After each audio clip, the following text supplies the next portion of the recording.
soir, on va vous montrer comment l'intelligence artificielle est capable de faire ça. A tout de suite. On a un peu le sale boulot après ce que vous venez de voir, parce qu'il me revient de vous expliquer toutes les notions d'intelligence artificielle en 3 minutes. Accrochez-vous, on va essayer de faire vraiment de notre mieux. Et comme ça va être un petit peu difficile, on va se restreindre aux images et on va essayer de répondre simplement à 2 questions autour de notre projet qui s'appelle I Can Get Your Smile. La première question que je vais traiter est la suivante. Est-ce que l'intelligence artificielle peut me permettre, à partir de données partielles sur un visage, par exemple d'un visage masqué, de prédire le reste du visage? Est-ce que je sais, si je ne sais pas à quoi tu ressembles, enlever ton masque, et est-ce que ça va te ressembler? Et la deuxième question à laquelle Romain, qui est ici, va tenter de vous répondre ensuite, c'est est-ce que je sais, grâce à l'intelligence artificielle, à partir de quelques chiffres, une dizaine, une quinzaine, des chiffres pris un petit peu au hasard, est-ce que je sais dessiner un visage? Vous allez voir que les réponses ne sont pas simples, les résultats ne sont pas forcément ce qu'on attend, mais de toute façon, on a essayé, donc on va vous montrer ce qu'on a fait. Tu es beaucoup trop loin. Il faut que tu reviennes vraiment en arrière. Voilà. Donc notre travail et notre projet, c'est ça. On part de ça et on veut aller là. Et comment est-ce qu'on va du visage de gauche au visage de droite? C'est notre boulot, c'est l'intelligence artificielle. Il faut qu'on crée un lien entre des images masquées et des images non masquées. Ce lien, ça s'appelle un modèle d'intelligence artificielle. Vous allez m'entendre utiliser le mot modèle beaucoup de fois. Ne prenez pas peur, c'est pas méchant un modèle, c'est juste une façon de décrire quelque chose. Et un modèle, ça repose sur 2 choses. Et après, j'arrêterai la théorie, un principe et une technique.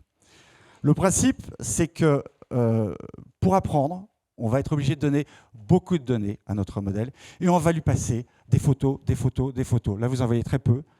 Des photos de gens masqués, la même photo d'une personne démasquée.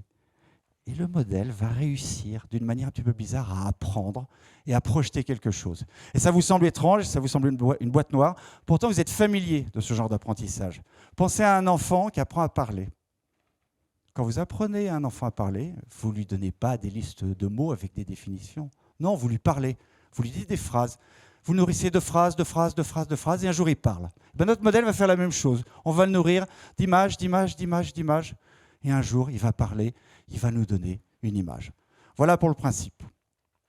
La technique, vous êtes prêts? C'est créer un réseau de neurones. Et comme je dois remercier Émeric, je vais essayer de le faire en une phrase. Mais je risque de ne pas y arriver. Un réseau de neurones, c'est un ensemble de neurones qui sont de petites calculettes, des petits objets qui font des opérations très simples, des additions et des multiplications, et c'est tout. Et ces neurones, quand ils sont très nombreux, on va les connecter les uns aux autres dans un réseau, et le résultat de ça, c'est une machine qui est capable d'apprendre. Alors voilà ce qu'on a fait. On a créé, si tu veux bien avancer, un réseau de neurones. On a plein d'images. On a 10 000 images de gens masqués et de gens démasqués. Et on va montrer ces images à notre réseau de neurones. Mais comme il est un peu lent à apprendre, un peu comme l'enfant, on va lui montrer les images 1 fois, 2 fois, 3 fois, 10 fois, 100 fois, 1000 fois. Et ça fait un nombre de calculs.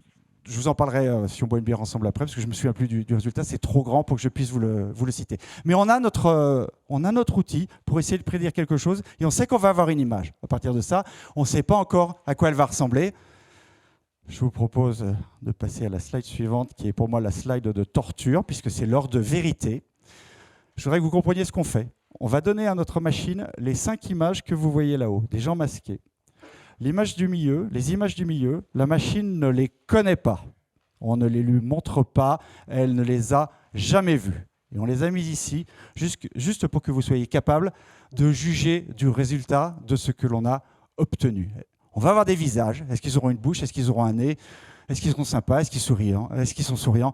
Ben, je vous propose de le découvrir. Voilà ce qu'on a réussi à obtenir. Et on n'a pas triché. On l'a fait vraiment avec un vrai modèle qui a appris. Et pour vous le prouver, je vous propose qu'on regarde un petit film ensemble. Je vais juste vous dire de quoi il s'agit en 2 mots pour que vous puissiez en profiter. Vous allez voir au cours de chaque étape d'entraînement, la première fois qu'on passe ces images, puis la deuxième, puis la troisième, etc., jusqu'à un bon nombre d'images, ce que le modèle a compris et ce qu'il est capable de nous rendre.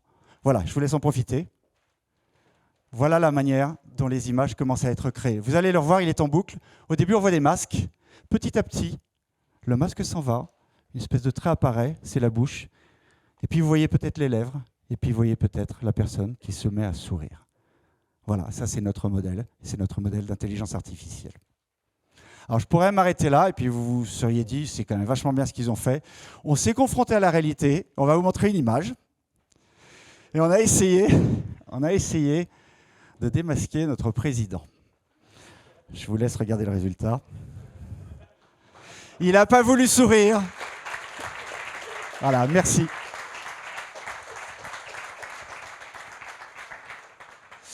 Bonsoir à tous. Donc maintenant, jusqu'à présent, on a parlé de comment on pouvait générer un visage à partir d'une image d'une personne masquée.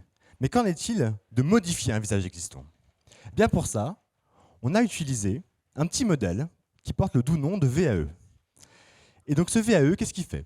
Il nous permet, à partir d'une image, en l'occurrence d'un visage, de transformer donc ce visage en une série de nombres. Chacun de ces nombres représente une caractéristique d'un visage, que ce soit les yeux, la bouche, mais même le regard, ou bien l'âge et le genre ou le genre d'un visage. Ce que vous voyez ici, c'est qu'on a créé une forme de carte d'identité d'un visage. Pardon. Donc la carte d'identité, par exemple, si on prend le 9e nombre, ça représente le nez. Et si je modifie ce nombre du nez, eh bien mon visage va avoir un nez qui va se transformer. Maintenant qu'on a dit ça, on est capable d'avoir ce qu'on appelle le visage moyen. Le visage moyen, c'est la moyenne de nos 16 caractéristiques, parce que pour notre visage, on a 16 caractéristiques, donc c'est la moyenne de ces 16 caractéristiques pour l'ensemble de nos données, donc soit nos 10 000 visages. Donc là, on s'aperçoit que notre visage moyen, c'est plutôt un visage de femme, plutôt souriant, plutôt blanc. Maintenant qu'on a ce visage moyen, on va pouvoir jouer. Donc par jouer, j'entends par là, on va prendre une des caractéristiques et on va la faire changer. La caractéristique qu'on a prise, c'est celle du genre.